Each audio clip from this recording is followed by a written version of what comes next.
Hi, I'm Lisa Prather, and welcome to The Voice of Health with our host, Dr. Robert Prather of the Prather Practice, where lives are changed every day through the natural approach to healthcare. Well, we want to wish everyone a Merry Christmas. We're going into 2020. Oh, very exciting. Very exciting. We hope that your holidays are wonderful out there to our listeners, and excited for a new year coming up. Well, today's show we're going to talk about, and I don't think we've ever done this topic. No. Okay. Now, we've been doing this for 17 years, so there's always new topics we hit. That we haven't done, yeah. Right. So we're going to talk about Candida and yeast. And Dr. Prather, why a show on Candida and yeast infections? Well, I've actually had quite a few patients recently ask questions about it. Mm-hmm. It has been something that is kind of hitting our office right now. Mm-hmm. So I promised a couple patients that I would do a show on it. Ah, they wanted more information. They wanted more information, and we're good at providing information. That's right. So this is an educational, and for those patients who kind of asked for that, here it is. So what type of infections are involved with Candida and yeast? Well, of course, you're talking about as you get into the infections where that kind of hits.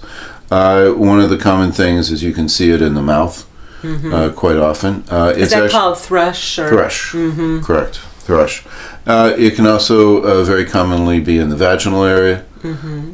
It also can be in the gut. That's something that we find quite often. And then it can also go systemic. One of the things that you don't want it to do is to get into the lungs, which is something that we've had several patients with recently. That the yeast or the Candida gets in their lungs. Right. I mean, everybody sits there and talks about infections, and everybody knows about viral and bacterial. Those are the main ones that they're concerned about.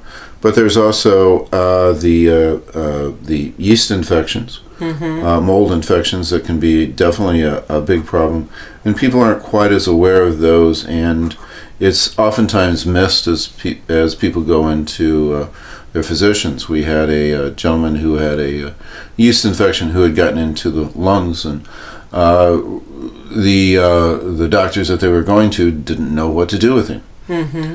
So, providing the type of care, we got immediate relief because of what we knew, mm-hmm. And knew how to diagnose it, and got that under control. So it's something that people don't think about, but is much more common problem than what people realize.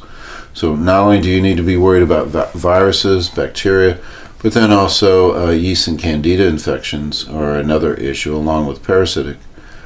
And one of the things is that people get yeast infections, different types of things, and oftentimes are given antibiotics, mm-hmm. which makes it worse. Makes it worse. Grows. So right. So quicker. Knowing what to do and how to approach it is a very important part of dealing with that. And we're going to talk about that. But before we do, let's talk about. I brought up thrush. What is thrush, and what is involved with it? Well, thrush is when you've got a yeast infection on the mouth. If you stick out your tongue, and a lot of people, as I'm looking in their mouths, they have coating on their tongue. Mm-hmm. And I say, well, that's actually yeast on there. And it doesn't have to be a full-grown thrush, but just that layer of white on the tongue is actually mold and yeast growing, which isn't a good sign. No. You should have a nice, clear tongue. That shouldn't be an issue, and that's a sign that you probably have some yeast or mold problems going on in the rest of your body. But white patches on the inside of the mouth is one of the things that occurs with thrush. You can get inflamed red patches on the skin. Bad breath is a sign of thrush. A heavily coated tongue when it gets real coated. Mm-hmm. And then also a dry mouth are some of the signs that you have thrush. And it's always not just in the mouth, but it usually means it's through the gut too. Because if it's coming out, right? Right. We're talking vaginally, or you're saying the tongue, you're going to It's happening internally. It's happening internally okay. For it to show up there. So symptoms of thrush are, having thrush is a sign that something's really wrong. Yeah. And, you heard of that with babies, but this is adults too. Oh, yeah. We get that quite a bit. Mm-hmm. So, especially after some pharmaceuticals, corticosteroids, or antibiotics, all of a sudden they can develop some thrush, which is a sign that their immune system is weakened and probably should take a different course than doing the antibiotics. Okay, and we're going to talk about that course later. But now, what are the symptoms of vaginal yeast, and what is involved with that? Well, again, it's oftentimes coming, first in the gut. Mm-hmm. If you're having yeast vaginally, then you've probably got an overgrowth in the gut that's contributing to that. So itching, pain, and burning are some of the signs on that. Thick yellow discharge and burning during urination are all signs that you can have some a yeast infection going on. And getting that taken care of is a very top priority because it definitely doesn't feel good. And it probably affects sexual intercourse too. Oh, absolutely. That definitely puts a damper on the sexual intercourse, and it's something that should be gotten taken care of, and not just topically, but also looking internally. At the whole health of the individual is something that really needs to be done at that time. The root of it is right. Yeah, and I'm hearing you talk a lot about gut health, which we're we keep on going back to that. Yeah. Can yeast be a problem in the lungs? You were talking a little bit. Absolutely. Is that a serious problem? That can be a very serious problem. One of the things is that we live in an area where, there can be quite a few different types of yeast infections in the lungs, but the one that causes the most problems is histoplasmosis. And histoplasmosis is endemic to Indiana and Indianapolis. It's not everywhere, but it is the leading cause of blindness in Indiana. So it usually winds up in the lungs, starts to cause some problems, can lead to secondary bacterial infections, usually treated then at that point with antibiotics, which gets the bacteria under control, but actually causes the histo to grow more. Now, why do I think of birds? Does it have something to do with It has birds? everything to do with birds, and histoplasmosis is something that birds carry, and then it's actually carried by their poop. So you're trying to think of a better word. I was trying to think of a better word, but that's where you can actually get that, and picking it up from birds is one of the common types of things. But Indianapolis was built on a swamp. So what they did is they drained the swamp. It was good farmland, so they cultivated. But Drained the swamp. Yeah, drained the swamp. I've heard that term before. You have. Well, in Indianapolis, they did drain the swamp, but the problem is that birds had been migrating and had settling here for a couple thousand years, and they had left behind. When you drain the swamp, you also have to get rid of the poop inside of there. I won't say the other term. And when they dig, then that actually spreads, because the histoplasmosis is in the ground. It spreads throughout, and people pick it up quite a bit. And airborne. Airborne. So now, you just had airborne. A patient recently with histo. Right. Matter of fact, I've had, it seems like this has just been a rash of different type of fungal, candida types of infections that we've been getting from people, from gut to vaginal to thrush to lungs, and then also systemic. So again, since we were dealing with it so much, I needed to write up a few instructions for some of my new employees on how to take care of that.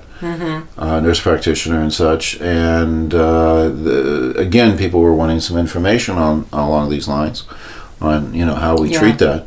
So why not do a radio program about it? I'm already doing a lot of the work. Yeah. Now, you've mentioned gut quite a bit. Why is yeast and candida a problem in the gut? Well, you normally have some candida is something that's normal in through the gut. That's a lot of people argue that's normal. There is a normal amount. It's when there's an overgrowth, and you get a higher than normal type of level, and then you have where it becomes pathogenic. Well, what's its function then? The function of the yeast in the gut is when the Egyptians I think I know this. did the embalming. Yeah. What they would do is they would take a material that had anti-yeast properties to it, and then they would wash out your body, and then they would mummify it, which is essential because yeast and candida is there to decompose you after you die. Wonderful. So that's purpose. That's its purpose. But when you have overgrowth, it's starting early? It's starting early. So you're alive and it's trying to decompose you. Oh, boy. So it's serious. Well, yeah, and when the Israelites left Egypt, they had unleavened bread without yeast. And because the yeast was a sign of sin because it was a sign of death. So the Egyptians knew that the decomposition came from yeast, so that was the association biblically. Interesting. So it kind of gives people a little bit of an idea along those lines. But basically, when you have yeast overgrowth, you're being decomposed. People with AIDS, and they have the immune suppression. What they die from is that they decompose. They have a certain type of a cancer that develops. The cancer only develops because of the yeast decomposition. You actually have people actually decompose while they're alive. Well, on that note, let's go to break. Okay, everybody can have their coffee now, right? When we come back. I'm just full of good news, aren't I? Yes, you're full of it. I am. We come back, more on Candida and yeast. You can win a free 60-minute massage in a relaxing spa at the Prather practice. Each month we have a drawing to give away a free massage to one of our lucky Facebook and Twitter fans. Follow us on Facebook and Twitter on our website at thevoiceofhealthradio.com. This is The Voice of Health with Dr. Robert Prather. The Voice of Health Wellness Tip with Dr. Robert Prather of the Prather practice. Dr. Prather, how common is infertility? The official numbers are about 10% of the population has been diagnosed with infertility problems. That'd be women. Actually, it's about 50-50. Oh, when you're talking about infertility issues, it's not just a woman's problem, but it's also a man's problem, too. Interestingly enough, it is actually a growing problem. It's getting worse. What role does structure-function care play in treating infertility? Most people think about the medical intervention, IVF treatments, but really, as you're looking at, the first step should be just trying to get healthy. Approaching this from a standpoint of things aren't working right, what's not working right, and then getting it functioning properly. The healthier you are, the more likely you are to get pregnant. That's just the way it works. Is the Prather practice successful in treating infertility? Yes, and one of the things is we have quite a few couples who come in for infertility problems, and we have an extremely high success rate. As we look at the percentage of who I kind of consider was our infertility patients, most of them that we kind of consider had already been through medical intervention trying to get pregnant and were unsuccessful. And we have about between an 80 and 90% success rate, even with those men and women that have already been through the medical. Have already tried the medical and was unsuccessful. Interesting. It's amazing, again, if you get the body healthy, how successful that is. And the medical intervention is so costly. Yes, it's extremely costly, but if you've been through it, oftentimes we need to really repair a lot of damage. Because it's really, really hard on the body. It's not a pleasant experience at all. Very emotional, very expensive, and really, really just wears out. And there's been quite a few women who I don't even care about getting pregnant right now. I just want to, my hormones are all a mess. I've lost weight. There's all sorts of different things that are going on. When we do their blood work, There's kidney damage, liver damage, that has actually occurred through it. And so we get them healthy, and as we're getting them healthy, all of a sudden they get pregnant too. So it's a very rewarding type of thing. Schedule your appointment at the Prather practice, 317-848-8048. That's 317-848-8048. Or learn more on our website at thevoiceofhealthradio.com. The Prather practice, restoring hope. Just see those sleigh bells jingling, ring, ting-a-ting-a-ling too. Ring-a-ling-a-ling-ting. Come on, it's lovely weather for a sleigh ride together with you. Outside the snow is falling and friends are calling you. Come on, it's lovely weather for a sleigh ride together with you.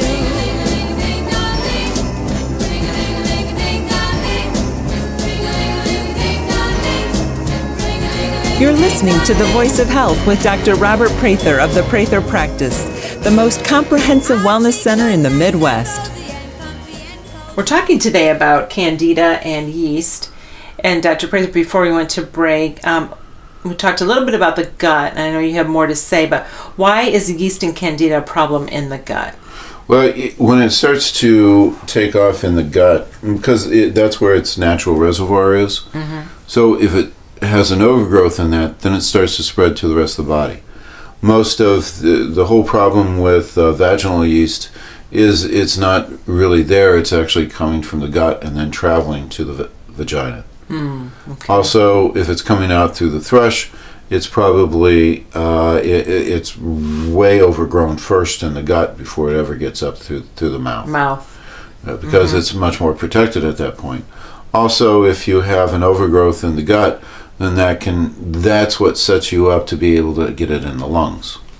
So the gut, if you can keep your yeast under control in your gut, then you can actually usually take care of it everywhere else.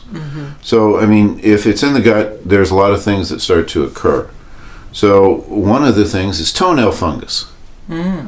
Toenail fungus is almost always a sign that the yeast in the gut has kind of spread through the body. That's one of the places that it lands. So if you have toenail fungus, then you have a yeast problem. It's not just located there at your toenails, but it's probably in your gut and starting to spread through your body.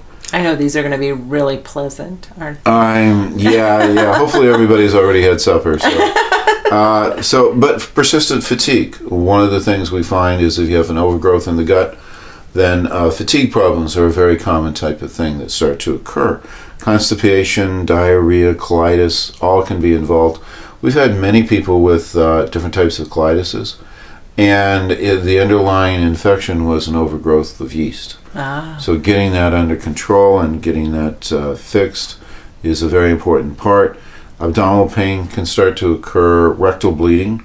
Insomnia can sometimes be involved with that because the yeast produces different types of chemicals that can affect the brain.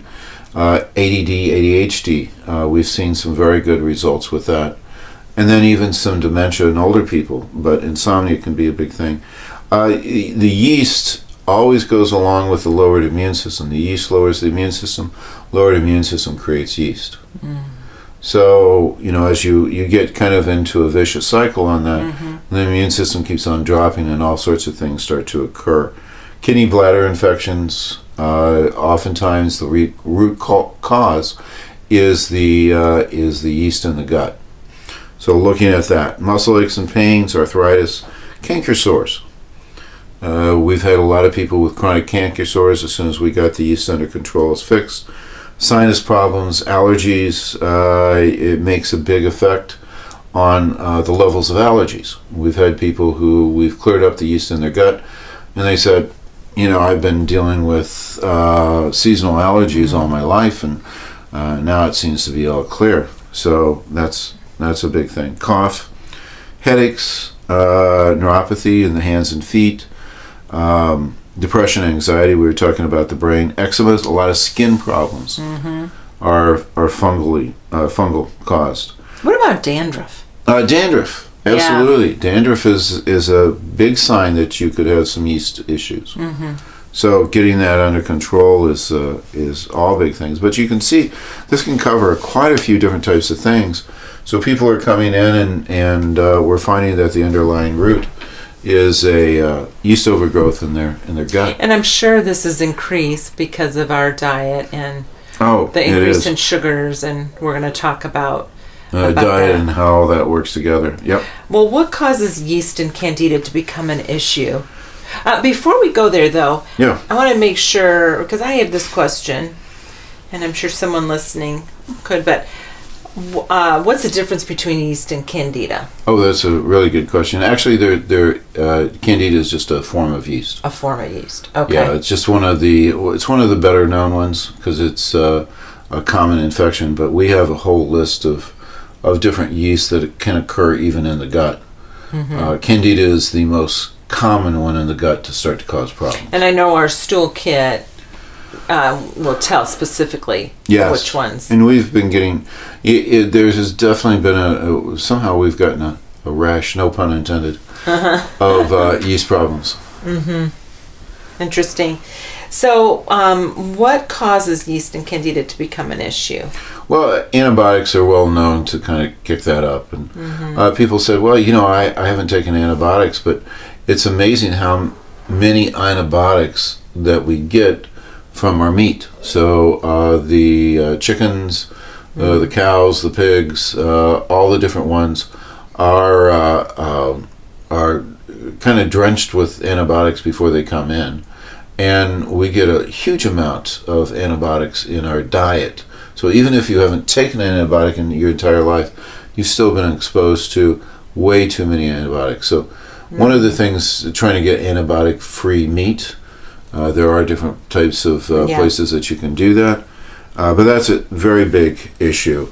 Corticosteroids really kick it up.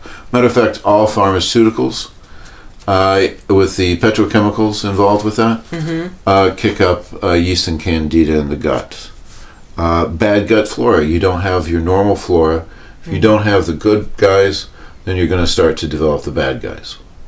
Low fiber diet with a high sugar. The fiber-sugar balance on that. We're supposed to take in much more fiber. Our great-grandparents used to take in the amount of fiber that they take in is what we take in sugar, and how much sugar was how much fiber. So it kind of goes back and forth on that. So we take in too much sugar and not enough fiber, and then we don't have enough gut flora. A weak digestive enzymes plays a big role on that. Weakened immune system. When that occurs, that starts to kick off. If you weren't breastfed, because you're supposed to get your bacteria from your mom in breastfeeding, and they find that people who were not breastfed, that they have higher levels of yeast, candida, and a lower immune system through the rest of their life. Now, what if the mom has candida and she's breastfeeding? That's it. They don't get as much, but that is something that really a woman should get fixed beforehand. Because if she doesn't have good gut flora, then right. So I always recommend to moms to try to get fixed before, get healthy before they have a child, and to get healthy, especially as they're breastfeeding. Stress. So, good old stress. Yeah, stress weakens the immune system, kicks up the yeast, and sets that off. Imbalanced hormones, and along with that, birth control pills. So we had a gal who came in who started all these problems as soon as she started with the birth control pills. And so she quit, but all the problems that kept on coming. So she said, I never had yeast infections. I never had all these canker sores, all these different types of things that kicked up. So we did a stool kit on her, and the candida levels were way too high. So we got rid of that, got that under control, but it was kicked off by our birth control pills, something that's well known to occur. And then nutritional deficiencies can also be a big part. So those are kind of like the underlying things that kick that off, and that you have to get under control to be able to control the yeast. Okay.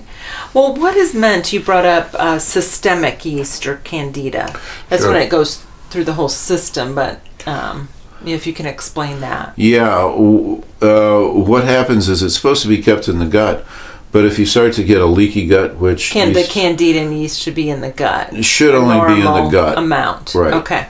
But if it starts to grow heavy, then it can actually start to get into the bloodstream.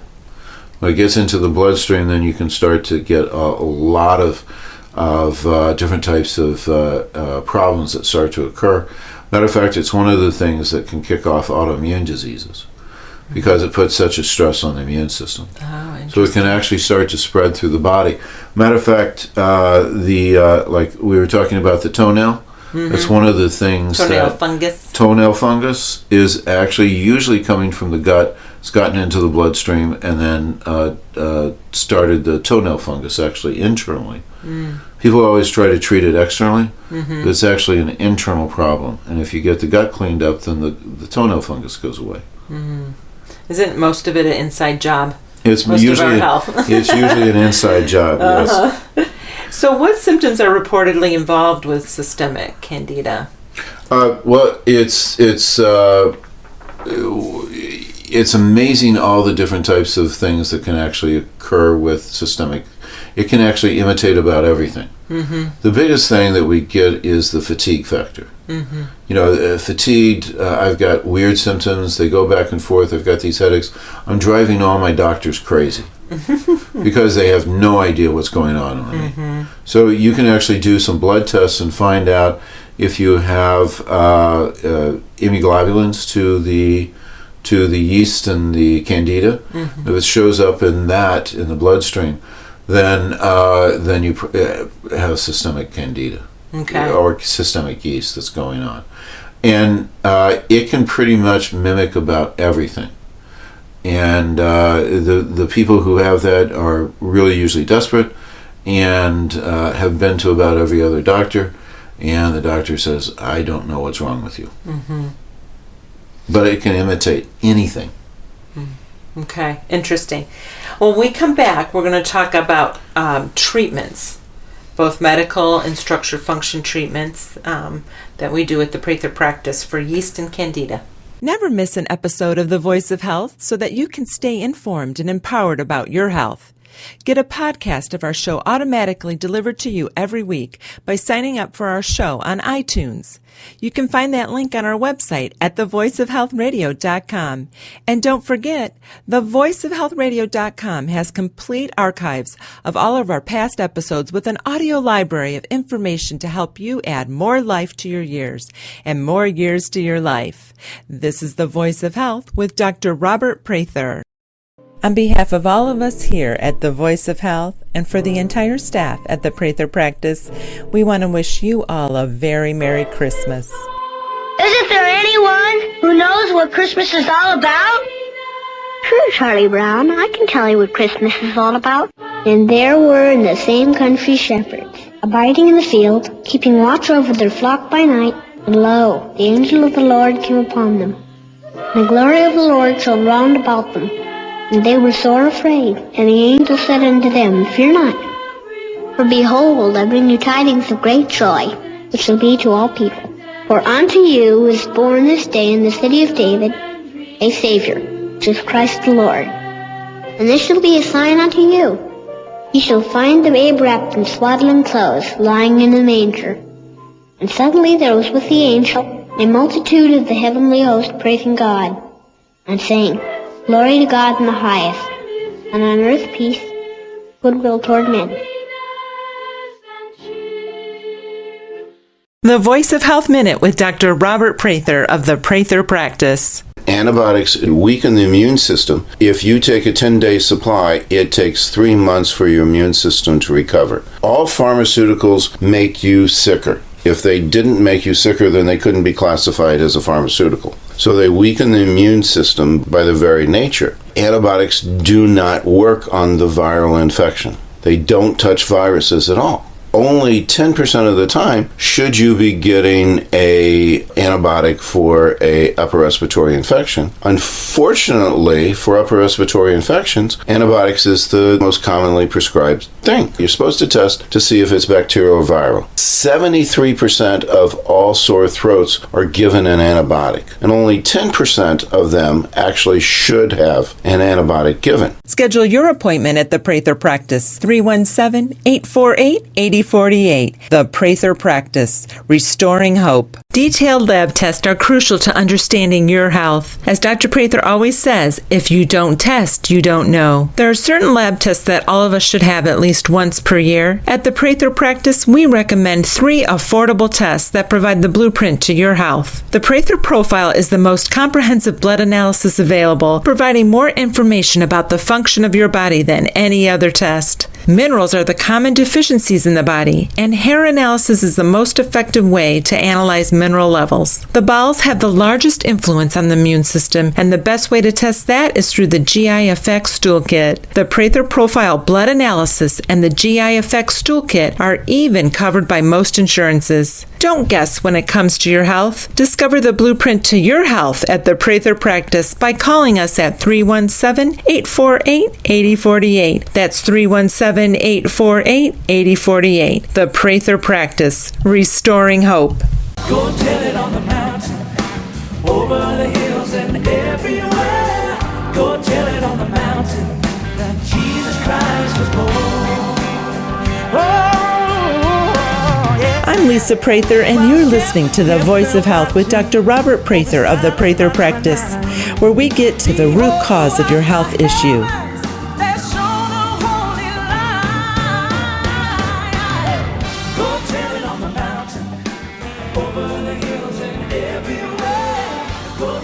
We're talking today about Candida and yeast. And Dr. Prather, let's talk about the treatments for yeast and Candida infections. Let's start with the medical treatments out there. Sure. The pharmaceuticals that are involved on that can be very good, but oftentimes don't really get it under control. Mm-hmm. One of the things that they found is as you take those, and it's just located in the gut, the researchers that I've talked to says that yeast and the Candida can actually change form. And so if it hits with fungal medications, oftentimes turns into almost like an amoeba type, which actually spreads through the body. So we usually find that the pharmaceutical treatments seems to encourage and make it more systemic in the system instead of just isolated to the gut or to the other locations. So we're not really pleased with the results with the pharmaceuticals. We usually find that, yes, it gives some good short-term, but over long-term, we don't find the type of results that are more long-lasting. So really, when it comes to the medical treatments for this, it's not very effective. For the yeast and, for histoplasmosis, for most of the bacterial antibiotics, have been very effective on the bacteria. Yeah. So that was really a great thing, though we are losing the battle on that, where we're actually becoming in a post-antibiotic age. But for viral, fungal, and parasites, the pharmaceuticals really, really fall short. And really the natural products seem to have much better long-lasting type of results. Well, let's talk about that. We practice structure function care at the Prather Practice. And why is structure function care important for yeast and fungal infections? It's the way that you can get the best results. So really going after it in a natural form is where you can really get the health and get those things under control. We had a interesting case where we had a gentleman who was a politician who came into our office rather distraught. He had been in having quite a bit of health issues, had taken quite a bit of antibiotics there for a period of time, and had developed a lot of yeast and Candida problems, and had started on several rounds of antifungal, anti-yeast medications. And he was pulled over by an officer and had to do a breath test. And he showed up that he was over the limit on alcohol. And as a politician, well-known politician, he was in trouble. because if he was convicted, that would be out there and would have given him a black eye. Now, what's interesting about it is he's a teetotaler. He's never taken an alcoholic drink in his entire life. So what the heck is going on? Well, the problem is that the yeast had gone through his whole body, and what happens when you use yeast, you get alcohol. If you put yeast into a distillery? He had become a distillery. Oh my God. His body had actually was breaking down, and he was forming alcohol in his body because of the yeast overgrowth. Terrible. Right. And this was a result of, the pharmaceuticals had really just spread it throughout the system. So we had to discontinue those things. We had to keep him really healthy and had to really start him on a very, very strong yeast program and get that back under control. Plus, he actually needed a letter from me explaining the physiology of what had actually happened.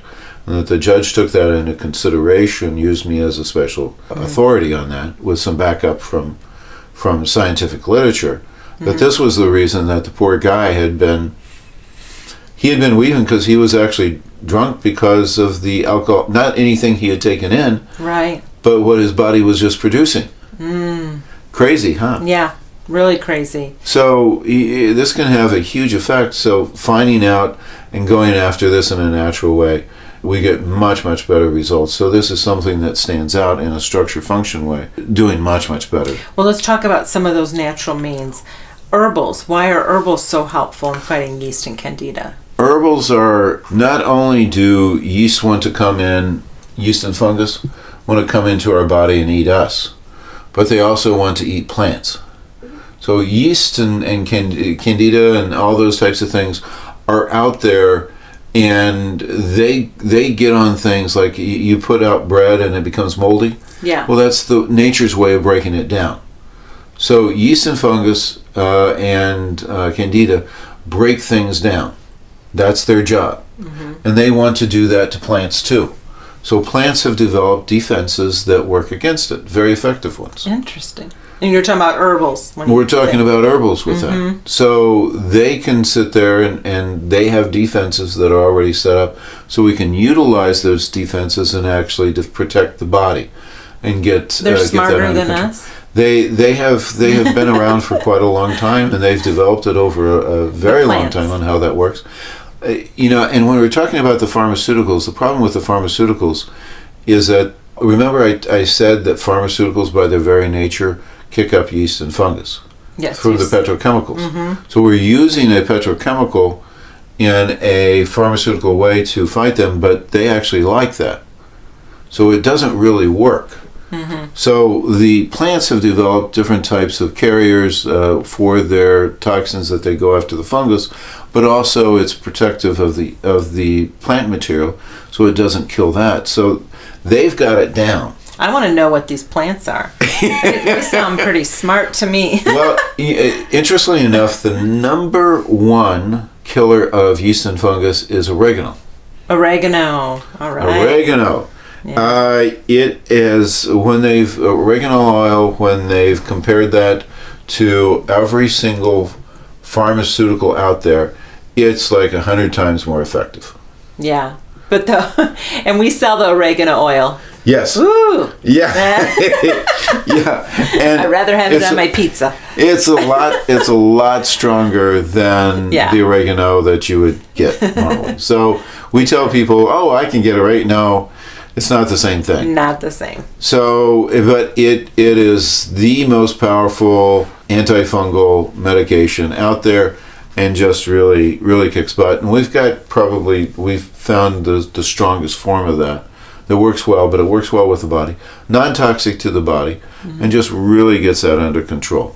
Now, we also put it with other things, because the fungus and candida is very opportunistic, and also it disguises itself well. It shifts forms, so if you hit it with more than one type of form, it doesn't have a chance to because it puts up defenses. Okay. So you want to keep it on the run. So you have to hit it with multiple things. And berberine is a chemical that's very excellent on that, and that's found in golden seal, barberry, and Oregon grapefruit. We have So- all those. I see Yes, them. we do. Even And in our office. those are all that berberine in there is really a great chemical, and something that we always put with the oregano to be able to go after that and get that under control. Are you saying chemical or herbal? Well, that's the chemical in the herbs, Herbs, okay. that makes that work, and it really works absolutely amazing. Echinacea is also something that we use quite a bit and very good. Garlic is amazing, and especially for vaginal candidiasis, it is absolutely great. Tea tree oil, melaleuca. I mean, that's very well known, both topically and internally, to get that under control. Grapefruit seed extract is something also that we use. Gentian root, pardiarco, peppermint, wormwood, which is artemisia, and rosemary are all very, very excellent. Probably the top antifungal. And I type like of what things. we do is we can look at specifically Sure. what would benefit that person. We're able to individualize what they need. Yes, and we take a whole host of those and kind of check out, see which ones and what combinations. Usually it's a combination that works the best. Yeah. And it's very effective, and we get much quicker, much better effect than we do pharmaceutically. Well, let's talk about probiotics. I mean, probiotics are really important with yeast and candida. Yes, probiotics are absolutely, because what you want to do, the whole reason that the yeast and candida have grown is because you don't have the normal bacteria. If the normal bacteria are gone in the gut, then the body, the yeast and candida again are opportunistic, and they'll start to grow. Say, hey, there's no more life in here. Let's start chewing up this body. So if you got the good guys in there, the bacteria that are supposed to be in there in high quantities, they actually fight and keep the candida and yeast under control. And the candida and the yeast actually sit in the background and say, hey, we got good gut flora in here, no reason to start growing yet. Interesting. They're just But trying not to do all- their job. Right. And all probiotics are not the same. Not all probiotics are not the same, and how people respond to them are not the same. One of the things is that National Institute of Health has done an amazing amount of research recently on the gut. They've had a whole 15-year project that they're working on that. And so we've gotten the latest, greatest types of probiotics out there that have really made a big, big difference, and we're seeing great results on that. And this is all based off of national government research on being able to get that regrowth into the gut. And we can do pre and post GI stool kits, and then we can actually see the changes on that, and it's really coming along fantastic. Oh, great. So when we come back, let's talk more on natural treatments for the treatment of yeast and fungal infections. Never miss an episode of The Voice of Health so that you can stay informed and empowered about your health. Get a podcast of our show automatically delivered to you every week by signing up for our show on iTunes. You can find that link on our website at thevoiceofhealthradio.com. And don't forget, thevoiceofhealthradio.com has complete archives of all of our past episodes with an audio library of information to help you add more life to your years and more years to your life. This is The Voice of Health with Dr. Robert Prather. The Voice of Health Wellness Tip with Dr. Robert Prather of the Prather Practice. What I'm talking about today is the Atlas orthogonal technique, which is very dear to my heart. The Atlas orthogonal technique is really what saved my life. I had Graves' disease and was having a lot of difficulties with it. And I went and had an Atlas orthogonist adjust my neck, and within 3 months, all my health problems were actually gone. So that's at the time that I decided to dedicate myself to the pursuit of people's health, because I had such a relief along this. And the basis and the cornerstone of my practice is the Atlas orthogonal technique, which is a specific adjustment to the Cervical spine, concentrating on the atlas as a lever mechanism. The area of the atlas, occiput, and axis is the most important area of your body. It is the lower brainstem, which controls all the autonomic nervous system, the whole nervous system that is beyond our mental control, and is considered by the body as the most important area. Any type of an injury to that area will cause instantaneous death. So looking at that and working with it can have a very, very huge impact on people's health and well-being.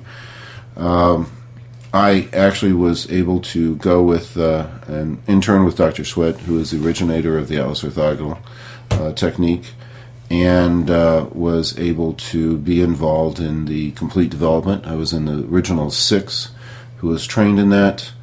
I am at this point the only board-certified atlas orthogonist in the state of Indiana. It is a 3-year postgraduate work and can have a huge impact on people's health. Matter of fact, I consider that probably the most important thing that you can do to have the biggest impact on your health is to actually have your atlas put back into proper position. That is something that someone needs to have done, to have checked, and make sure that that's good, and should be checked at least once a year. Schedule your appointment at the Prather practice, 317-848-8048. That's 317-848-8048. Or learn more on our website at thevoiceofhealthradio.com. The Prather practice, restoring hope. The herald angels sing glory to the newborn King. Peace on earth and mercy, my old God, and sinners reconciled. You're listening to The Voice of Health with Dr. Robert Prather of the Prather Practice, where our mission is restoring hope to our patients.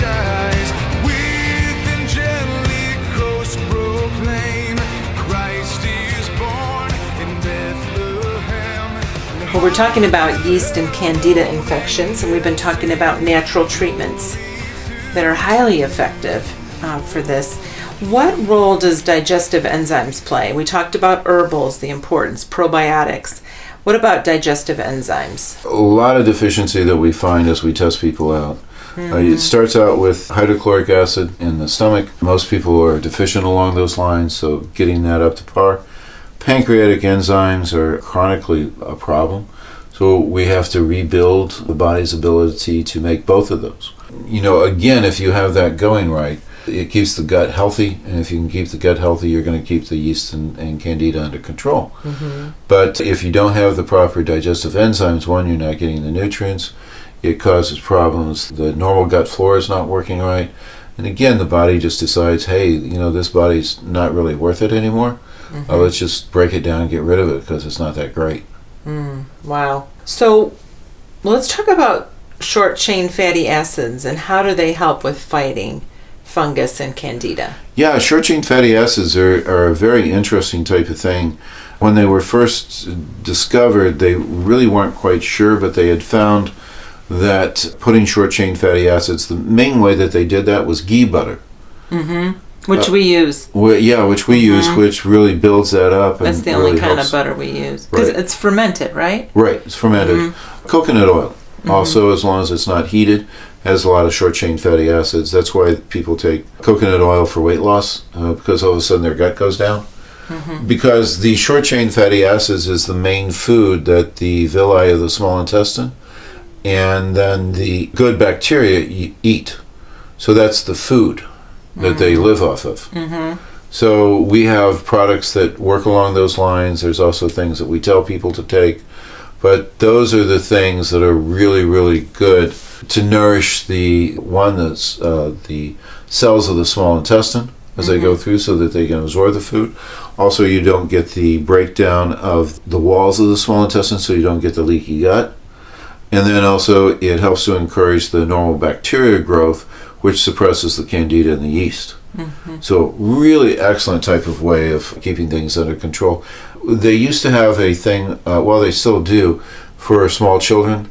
They call it failure to thrive. That's because you can put food into them, but they never really absorb it. The reason is because they don't have enough short-chain fatty acids. You actually get that started with the breast milk. That's one of the things that women's breast milk that they put out quite a bit.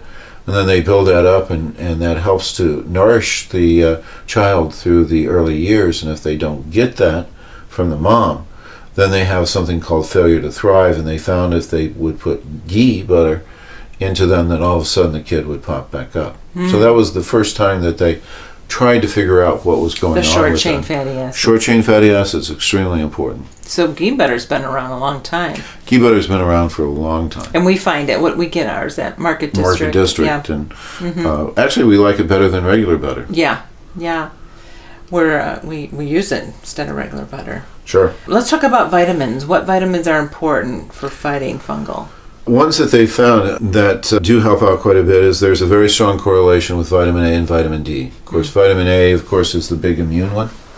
So having that up to par, that always boosts up the immune system and make things better. Vitamin B6, riboflavin.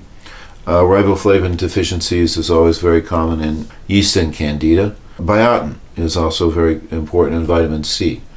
So those are the vitamins that are really necessary. Now, also along with the short-chain fatty acids, omega-3 and omega-6s also make a big difference in yeast and candida overgrowth. Okay. So those are all the ones that you have to look at.